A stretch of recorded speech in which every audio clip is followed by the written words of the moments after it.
Hello friends, എല്ലാവർക്കും നമസ്കാരം. നമ്മുടെ ഇഷ്ടപരമ്പരയുടെ വരാൻ പോകുന്ന ചില വിശേഷങ്ങളിലേക്ക് ഏവർക്കും സ്വാഗതം. അങ്ങനെ അനുശ്രീയും അലോകും തമ്മിലുള്ള വിവാഹത്തെ പറ്റിയുള്ള സകല രഹസ്യങ്ങളും അനുശ്രീ തന്നെ കൃഷ്ണമംഗലത്തുള്ളവരോടും അതുപോലെ ദേവമംഗലത്തുള്ളവരോടും വിളിച്ചു പറയുന്നതൊക്കെ ഞാൻ കഴിഞ്ഞൊരു വീഡിയോയിൽ പറഞ്ഞിട്ടുണ്ടായിരുന്നു. അങ്ങനെ ബാലനും ഗോമതിയും കൂടി തൻ്റെ മകളെ ആനയിച്ചുകൊണ്ട് ദേവമംഗലത്തേക്ക് തന്നെ പോവാണ്. മകളുടെ ഈ അവസ്ഥയിൽ അവർക്ക് ഒരുപാട് സങ്കടം വരുന്നുണ്ട്.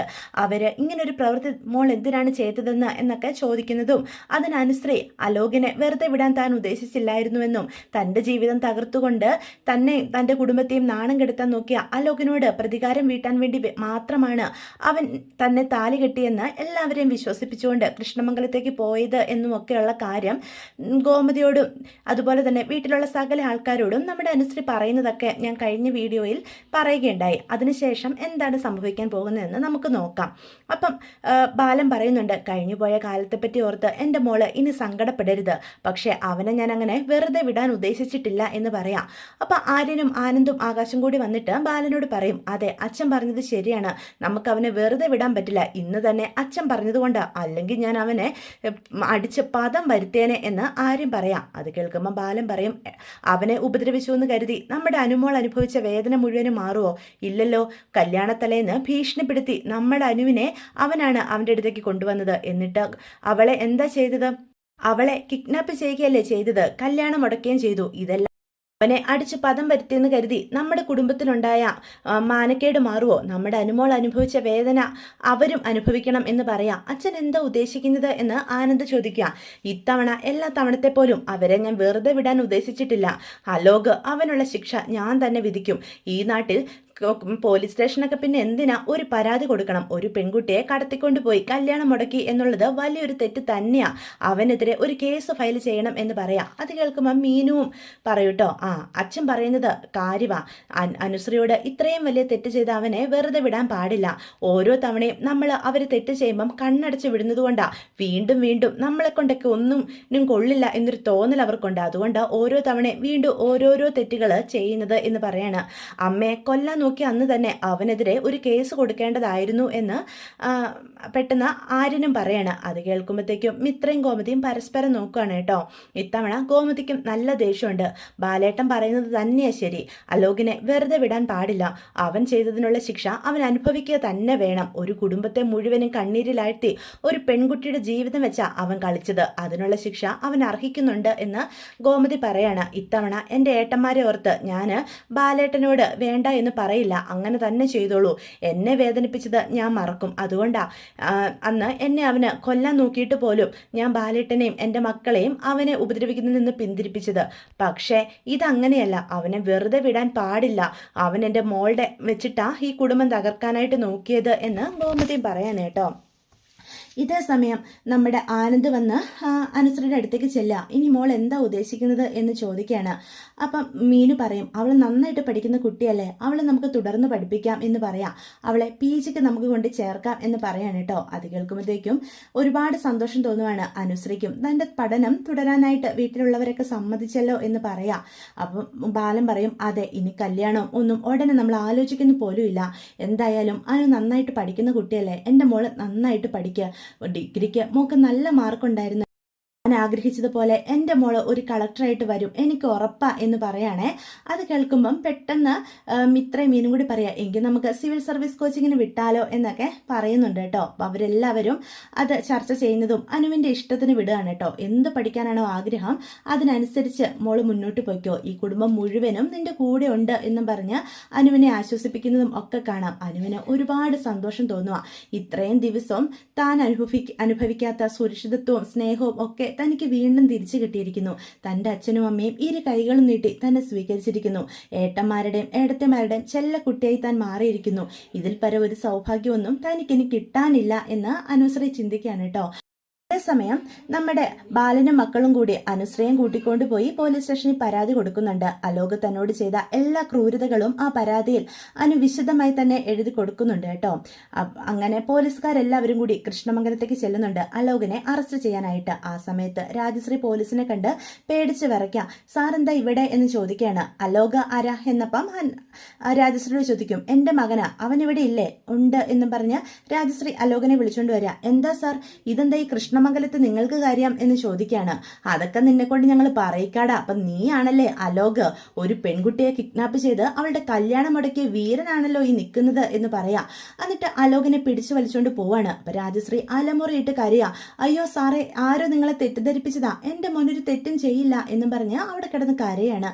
ഈ ബഹളങ്ങളെല്ലാം കേട്ടുകൊണ്ട് നന്ദിനിയും ഇന്ദ്രാമയും കൂടി അടുത്തേക്ക് വരിക. അപ്പൊ അലോകിനെ പോലീസുകാർ പിടിച്ചു വലിച്ചുകൊണ്ട് പോകുന്നത് കാണുന്ന ഇന്ദ്രാമ ഓടി അവരുടെ അടുത്തേക്ക് ചെല്ലുക. എന്താ സാർ, എന്താ ഇവിടെ നടക്കുന്നത് എന്ന് ചോദിക്കുക. അപ്പൊ നന്ദിനിയുണ്ട്. സാർ എന്താ ഈ കാണിക്കുന്നത്, ഇവിടെ ആരുമില്ലാത്ത സമയം നോക്കി ഇങ്ങനെയൊക്കെ ചെയ്യുന്നത് എന്ന് ചോദിക്കുകയാണ്. അത് കേൾക്കുമ്പോഴത്തേക്കും പോലീസുകാർ പറയും, ഇവനെതിരെ ഒരു പരാതി കിട്ടിയിട്ടുണ്ട്, ദേവമംഗലത്ത് അനുശ്രീ എന്ന് പറയുന്ന പെൺകുട്ടിയാ പരാതി നൽകിയിരിക്കുന്നത് എന്ന് പറയാം. അത് കേൾക്കുന്ന രാജശ്രീയുടെ രക്തം തിളക്കുകയാണ്. ഹോ, അവൾ എന്ത് പരാതിയാണ് നൽകിയത് എന്ന് ചോദിക്കുകയാണ്. ആ പെൺകുട്ടിയെ കല്യാണ തലേന്ന് കിഡ്നാപ്പ് ചെയ്തെന്നും ആ കുട്ടിയുടെ കല്യാണം മുടക്കിയെന്നും തുടങ്ങി കുറെ കാര്യങ്ങൾ അതിൽ ഉണ്ട് എന്ന് പറയാം. അത് കേൾക്കുമ്പോഴത്തേക്കും രാജശ്രീക്ക് എന്ത് ചെയ്യണമെന്നറിയാതെ നിൽക്കുകയാണ് കേട്ടോ. അവനെയും പിടിച്ചുകൊണ്ട് അവിടുന്ന് പോലീസുകാരങ്ങ് പോവാണ്. രാജശ്രീ ആണെങ്കിൽ അവിടെ കിടന്ന് കരയാ. അപ്പൊ നന്ദിനി അടുത്തേക്ക് ചെല്ലുക. രാജശ്രീ, നീ ഒന്ന് സമാധാനപ്പെട് എന്ന് പറയാണ്. ഞാൻ എങ്ങനെ സമാധാനപ്പെടും എടത്തി, കണ്ടില്ലേ ആ ദേവമംഗലത്തുകാര് എന്റെ മകനോട് ചെയ്തത്, അവളല്ലേ അവന്റെ അടുത്തേക്ക് ഇറങ്ങി ചെന്നത്, എന്നിട്ടിപ്പം എങ്ങനെ തെറ്റു മുഴുവനും അവന്റെ മാത്രമാകും. എന്റെ മകനെ പോലീസുകാർ പിടിച്ചില്ലേ, ഈ കുടുംബത്തിൽ പോലീസ് വരെയും കയറാൻ ആരാ കാരണക്കാരി, ആ അനുശ്രീ. ദേവമംഗലത്തുള്ളവര് കൃഷ്ണമംഗലത്തുകാരെ തോൽപ്പിക്കാനാ ശ്രമിക്കുന്നത്. ഇങ്ങനെയുള്ള കുടുംബത്തിലാ മിത്ര ജീവിക്കുന്നത്. ആ മിത്രയും ആര്യനെയും ഒക്കെയാ ഇടത്തി ഇപ്പം സ്നേഹിക്കുന്നതെന്ന് തുടങ്ങി വായി തോന്നിയതെല്ലാം രാജശ്രീ വിളിച്ച് പറയാണ് കേട്ടോ. അപ്പൊ അലോകിനെ അറസ്റ്റ് ചെയ്തുകൊണ്ട് പോകുന്ന കാണുമ്പം ഇന്ദ്രാമയ്ക്കും ഒരുപാട് സങ്കടം വരുന്നുണ്ട്. ഇന്ദ്രാമ രാജശ്രീയുടെ അടുത്ത് ചെന്നിട്ട് പറയും, നീ ഒന്ന് സമാധാനപ്പെട് നന്ദിനി, എത്രയും വേഗം ആനന്ദനെയോ അച്യുതനെയോ ഫോൺ വിളിച്ച് കാര്യം പറ എന്ന് പറയാണ് കേട്ടോ. എന്നാൽ ദേവമംഗലത്ത് നിന്ന് അലോകിനെ അറസ്റ്റ് ചെയ്തുകൊണ്ട് പോകുന്നത് അനുശ്രീയും ഗോമതിയും എല്ലാവരും കാണുന്നുണ്ട്. അവർക്ക് ഒരുപാട് സന്തോഷമാവുകയാണേ. അത് കാണുന്ന രാജശ്രീ ഓടിപ്പോയി ദേവമംഗലത്തേക്ക് ചെല്ലുക. എന്നിട്ട് അനുശ്രീയുടെ മുന്നിലേക്ക് കയറി നിൽക്കും. എൻ്റെ മകനോട് ഇങ്ങനൊരു ചതി ചെയ്ത നിന്നെ ഞാൻ വെറുതെ വിടത്തില്ലടി എന്ന് പറയണം. അത് കേൾക്കുമ്പം ഗോമതിക്ക് നല്ല ദേഷ്യം വരിക. ആര് ചതി ചെയ്യുന്നെന്ന്, എൻ്റെ മകളെ കിഡ്നാപ്പ് ചെയ്ത് കൊണ്ടുപോയി അവളുടെ കല്യാണം മുടക്കി ഈ കുടുംബത്തിൽ ഇത്രയും പ്രശ്നങ്ങൾ സൃഷ്ടിച്ചത് ആരാ, ആ പോകുന്ന അലോകല്ലേ. ഓരോ തവണയും അവൻ തെറ്റ് ചെയ്യുമ്പോൾ വെറുതെ വിട്ടതാ ഞാൻ ചെയ്ത തെറ്റ്, എൻ്റെ ഏട്ടന്റെ മകനല്ലേ എന്നോർത്തുകൊണ്ട് അവൻ എന്നെ കൊല്ലാൻ നോക്കിയപ്പോഴെങ്കിലും അവനെതിരെ ഞാൻ ഇങ്ങനെ ഒരു പരാതി കൊടുത്തിരുന്നെങ്കിൽ ഇപ്പൊ വീണ്ടും എൻ്റെ മകളുടെ ജീവിതം വെച്ച് അവൻ കളിക്കില്ലായിരുന്നു. ഇവിടെ വന്ന് ഇനിയും എടുത്തി എന്തെങ്കിലും പറഞ്ഞു കഴിഞ്ഞാൽ സമാധാനപരമായി ഒരു സംസാരം എൻ്റെ ഭാഗത്തു നിന്നും ഉണ്ടാകത്തില്ല എന്ന് മുഖത്തടിച്ച പോലെ തന്നെ ഗോമതി പറയാണ്. ഗോമതിയുടെ ആ പ്രതികരണത്തിൽ രാജശ്രീ ഒന്നും പറയാനില്ലാതെ വീട്ടിലേക്ക് ചെല്ലുക. എന്നിട്ട് ഇന്ദ്രാമയോടും നന്ദിനിയോടൊക്കെ പറയാം, അമ്മേ എൻ്റെ മകനെ ഒന്ന് രക്ഷപ്പെടുത്ത്, കണ്ടില്ലേ അവർ പരാതി കൊടുത്തത്, അവൻ എന്ത് തെറ്റാ ചെയ്തത്, കല്യാണം കഴിഞ്ഞതാന്നും പറഞ്ഞ് ഇവിടെ വന്ന് അവന്റെ ഭാര്യയായി ജീവിച്ചത് ആരാ, അവളല്ലേ. എന്നിട്ടോ എത്ര തവണ എൻ്റെ മകനെ അവൾ ഉപദ്രവിച്ചിരിക്കുന്നു, അതൊക്കെ അവരുടെ സ്നേഹമാണെന്ന് പറഞ്ഞ് ഇവിടെ ഉള്ളവരെ തെറ്റിദ്ധരിപ്പിക്കാനും അവൾക്ക് സാധിച്ചു. ഇത്രയേറെ കളത്തരങ്ങൾ ചെയ്തിട്ട് ഇപ്പം എൻ്റെ മകനെ അറസ്റ്റ് ചെയ്യിച്ചിരിക്കുന്നു.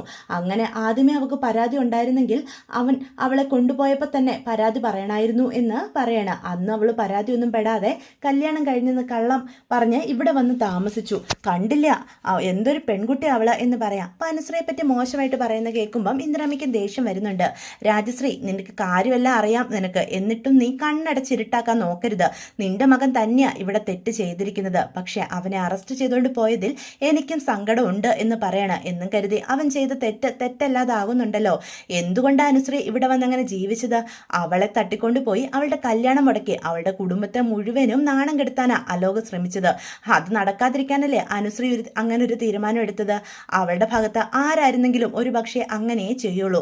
അതുകൊണ്ട് നീ അവനെ അധികം ന്യായീകരിക്കൊന്നും വേണ്ട എന്ന് പറയാം. ഹോ, അല്ലെങ്കിലും ഗോമതിയെയും മക്കളെയും പറഞ്ഞ അമ്മയ്ക്ക് പൊള്ളൂലോ. എൻ്റെ മകനെ പറ്റി ഓർത്ത് ആർക്കും ആദിയില്ല. എനിക്ക് അവൻ ഒറ്റ ഒരാളേ ഉള്ളൂ. അവനെ അങ്ങനെ കളയാനൊന്നും എനിക്ക് സാധിക്കില്ല. അച്ചുവേട്ടനെ ഞാൻ ഇപ്പം തന്നെ വിളിക്കുന്നുണ്ട് എന്ന് പറയാം. രാജശ്രീയുടെ ഈ വെപ്രാളമൊക്കെ കാണുമ്പോഴത്തേക്കും നന്ദിനി പറയും, ഞാൻ വിളിച്ചിട്ടുണ്ട്, അവർ നേരെ പോലീസ് സ്റ്റേഷനിലേക്ക് പൊയ്ക്കോളും എന്ന് നന്ദിനി പറയാണ് കേട്ടോ. അങ്ങനെ അച്യുതനും അനന്തനും കൂടി അലോകിനെ എങ്ങനെയെങ്കിലും ഇറക്കാനായിട്ട് പോലീസ് സ്റ്റേഷനിലേക്ക് പോവാണ്. അച്യുതൻ പോലീസ് സ്റ്റേഷനിൽ കയറി ഒരുപാട് ദേഷ്യത്തോടെ അവരോട് സംസാരിക്കുന്നുണ്ട്. അത് കേൾക്കുമ്പം പോലീസുകാർക്കും തിരിച്ചു നല്ല ദേഷ്യത്തോടെ അച്യുതനോട് പറയുന്നുണ്ട് കേട്ടോ, തൻ്റെ കൈ കാശുണ്ടെങ്കിൽ അതൊക്കെ കൈ വെച്ചാൽ മതി. പോലീസ് സ്റ്റേഷനിൽ കയറി ഷോ ഇറക്കിയ കേരള പോലീസ് ആരാണെന്ന് താൻ അറിയും എന്നൊക്കെ പറഞ്ഞു വരട്ടെ ണ്ട് കേട്ടോ. അപ്പൊ ആനന്ദനാണെങ്കിൽ അച്യുതനോട് അടങ്ങിയിരിക്കുക എന്ന് പറയും. എന്നിട്ട് ആനന്ദൻ തന്നെ മര്യാദയ്ക്ക് സംസാരിക്കും. സാർ, എന്താ ചെയ്യാനുള്ളത്, അവനെ ജാമ്യത്തിൽ ഇറക്കാനായിട്ട് സാധിക്കില്ലേ എന്നൊക്കെ ചോദിക്കുകയാണ്. അവനെതിരെ സോളിഡ് ആയിട്ടുള്ള ഒരു കേസാണ് ഇവിടെ ഫയൽ ചെയ്തിരിക്കുന്നത്. എന്തായാലും ഇന്നിപ്പം ഒന്നും ചെയ്യാനായിട്ട് സാധിക്കത്തില്ല. ആ കുട്ടി കേസ് പിൻവലിച്ചാൽ മാത്രമേ എന്തെങ്കിലും ചെയ്യാനായിട്ട് പോകുകയുള്ളൂ. അല്ലെങ്കിൽ ഈ കേസ് ഉടനെ തന്നെ കോടതിയിലേക്ക് പോകും എന്ന് പറയാം. അത് കേൾക്കുമ്പോഴത്തേക്കും അച്യുതനാണെങ്കിലും നെഞ്ച് തകരുവാണ്. തൻ്റെ മകന് കോടതിയിൽ കൊണ്ടുപോകുന്നതൊന്നും ചിന്തിക്കാൻ പോലും അച്യുതന് സാധിക്കത്തില്ല. എങ്ങനെയെങ്കിലും അവനെ പുറത്തിറക്കിയേ പറ്റൂ ഒരു നിലപാടിൽ അച്യുതൻ എത്തിച്ചേർന്നിരിക്കുകയാണ് കേട്ടോ. അങ്ങനെ അവർ രണ്ടുപേരും കൂടി പുറത്തേക്ക് ഇറങ്ങാനായിട്ട് തുടങ്ങുമ്പോഴത്തേക്കും അവരോട് അത്യാവശ്യം സ്നേഹമുള്ളൊരു പോലീസുകാരെ മാറ്റി നിർത്തിയിട്ട് പറയും, നിങ്ങളെല്ലാവരും ഒരു കുടുംബമല്ലേ, എങ്ങനെയെങ്കിലും ആ പെൺകുട്ടിയെ കൊണ്ട് കേസ് പിൻവലിപ്പിക്കുക. അങ്ങനെയാണെങ്കിൽ ഇത് കോടതിയിൽ പോകാതെ നമുക്ക് ഒത്തുതീർപ്പാക്കാനായിട്ട് സാധിക്കും. ആ വഴിക്ക് നിങ്ങളൊന്ന് ആലോചിക്കുക എന്ന് പറയാം. അപ്പം അച്യുതനോട് അനന്തൻ ഇക്കാര്യം പറയുമ്പം അച്യുതൻ പറയും, ആ ഗോമതിയോടും കുടുംബത്തോടും പോയി എൻ്റെ മകന് വേണ്ടി ഞാൻ സംസാരിക്കാനോ എന്ന് ചോദിക്കാം. ഇതല്ലാതെ വേറെ എന്താ വഴി എന്ന് അനന്തൻ അപ്പം ചോദിക്കും. അലോകിനെ പുറത്തിറക്കണ്ടേ? അനുശ്രീ കൊടുത്തിരിക്കുന്നത് കേസ് സത്യം തന്നെയല്ലേ? അവൻ എന്തൊക്കെ നെറുകേടുകളാ ആ കുടുംബത്തോടും അവളോടും ചെയ്തത്. ഓ, ചേട്ടൻ അല്ലെങ്കിലും ഇപ്പം ദേവമംഗലത്തുള്ളവരോട് കുറച്ച് കൂറുണ്ടെന്ന് എനിക്ക് വ്യക്തമായിട്ട് അറിയാം. ഇത്രയും ആരിനെ ഓർത്തിട്ടാണെന്നും എനിക്കതറിയാം. പക്ഷേ എന്നോട് ഇത്രയും നെറുകേട് കാണിക്കുന്ന അവരോടൊന്നും വെറുതെ വിടില്ല. ഈ അച്യുതൻ ആരാണെന്ന് അവരറിയാൻ പോകുന്നേ ഉള്ളൂ എന്നൊക്കെ പറയാൻ കേട്ടോ. എടാ അച്യുത, നീ കാര്യം പറഞ്ഞ് ഒന്ന് ചിന്തിക്കുക. അവർ വിചാരിച്ചാൽ മാത്രമേ ഈ കേസിൽ നിന്ന് നമുക്ക് ഊരി പോരാൻ പറ്റുള്ളൂ എന്ന് പറയാൻ കേട്ടോ. അത് സത്യമായതുകൊണ്ട് തന്നെ അച്യുതൻ പിന്നെ സംയമനം പാലിക്കുക. അപ്പൊ വീട്ടിലേക്ക് അലോകില്ലാതെ കയറി വരുന്ന അച്യുതനെയും അനന്തനെയും കാണുന്ന രാജശ്രീ ഓടിച്ചില്ല. അച്ചുവേട്ട, എന്റെ മോൻ എവിടെ? അച്ചുവേട്ടൻ അവനെ കൂട്ടിക്കൊണ്ട് വരുമെന്ന് പറഞ്ഞിട്ട് അവൻ എവിടെ എന്ന് ചോദിക്കാം. അനന്തൻ പറയും, രാജശ്രീ നീ ഇങ്ങനെ ബഹളം വെച്ചിട്ട് കാര്യമില്ല എന്ന് പറയാണ്. പിന്നെ ബഹളം വെക്കാതെ എന്റെ മോനെ പോലീസ് സ്റ്റേഷനിൽ പോയിരിക്കുന്നത്, നിങ്ങൾ ഇങ്ങോട്ട് പോകുന്നല്ലേ, പോലീസ് സ്റ്റേഷനിൽ പോയി അവന്റെ കാര്യം തിരക്ക് പോലും ചെയ്യാതെ എന്ന് ചോദിക്കാം. അപ്പൊ അച്യുതനാണെങ്കിൽ രാജശ്രീയോട് ദേഷ്യപ്പെടും. ദേ, നീ കാര്യം അറിയാതെ ചുമ്മാ ദേഷ്യപ്പെടരുത്, ഞങ്ങൾ പോലീസ് സ്റ്റേഷനിൽ പോയിട്ടാ വരുന്നത്. അപ്പൊ ഇന്ദിരാമ്മ ചോദിക്കും, എന്താ അനന്ത, അവനെ ഇറക്കാനായിട്ട് സാധിക്കില്ലേ എന്ന് ചോദിക്കാം. അമ്മേ, ഈ കേസ് എങ്ങനെയും ഒതുക്കി തീർക്കാനാ പോലീസുകാരും പറയുന്നത്. അതിന് അനുശ്രീ തന്നെ വിചാരിക്കണം. അവൾ ആ കേസ് പിൻവലിച്ചാൽ മാത്രമേ അലോകിനെ പുറത്തു കൊണ്ടുവരാൻ പറ്റുള്ളൂ. അല്ലെങ്കിൽ കോടതിയിൽ ഈ കേസ് ഹാജരാക്കുമെന്നാ പറഞ്ഞിരിക്കുന്നത്. കോടതിയും ഒക്കെ ആയിക്കഴിഞ്ഞാൽ ഈ കൃഷ്ണമംഗലത്തിന്റെ അഭിമാനം എന്താകും എന്ന് അനന്തൻ ചോദിക്കുകയാണ്. അത് കേൾക്കുമ്പോൾ ഇന്ദിരാമ്മയും പറയും, എന്റെ ഭഗവാനെ, എന്തൊക്കെ ദുരന്തങ്ങളാ ഇവിടെ നടക്കുന്നത്. പകയും ദേഷ്യവും മനസ്സിൽ വെച്ചുകൊണ്ട് അവസാനം കൃഷ്ണമംഗലത്ത് ഈ വീടും ഈ അന്തസ്സും ഒക്കെ നിങ്ങളുടെ അച്ഛൻ കഷ്ടപ്പെട്ടുണ്ടാക്കിയതാ. ആ മനുഷ്യൻ മരിച്ചു പോയെന്ന് കരുതി ഇങ്ങനൊരു സംഭവം നടക്കാൻ പാടില്ലായിരുന്നു. പക കൂടി സ്വയം അങ്ങോട്ടും ഇങ്ങോട്ടും കൊല്ലാൻ തക്കം വളർന്നിരിക്കുന്നു എല്ലാവരും എന്നും പറഞ്ഞ് ഇന്ദിരാമ്മ തലയ്ക്ക് കൈയും കൊടുത്തിരിക്കുക. അമ്മ എന്തിനാ ഇങ്ങനെയൊക്കെ പറയുന്നത്? ഇതിനൊക്കെ കാരണം ആ ദേവമംഗലത്തുള്ളവരാ. ഗോമതി അവൾ ഒറ്റ വരുത്തിയ. ആദ്യം അച്ഛനെയും ഈ കുടുംബത്തെയും നാണം കെടുത്തി ഇറങ്ങിപ്പോയി. ഇപ്പം കണ്ടില്ലേ, ഈ കുടുംബത്തിന്റെ അഭിമാനം നശിപ്പിക്കാൻ വേണ്ടി എന്റെ മകനെതിരെ കള്ളക്കേസ് കൊടുത്തിരിക്കുന്നു എന്ന് പറയാണ്. അപ്പം ഇന്ദിരാമ്മ പറയും, ഇത് കള്ളക്കേസാണോ അച്യുത എന്ന് ചോദിക്കുകയാണ്.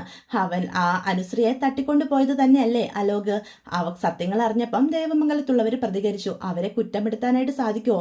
എത്ര തവണ അലോകിന് അവര് താക്കീത് നൽകിയതാ, പക്ഷെ അവരൊരു തവണയെങ്കിലും അവനത് കേട്ടോ എന്ന് ചോദിക്കാം.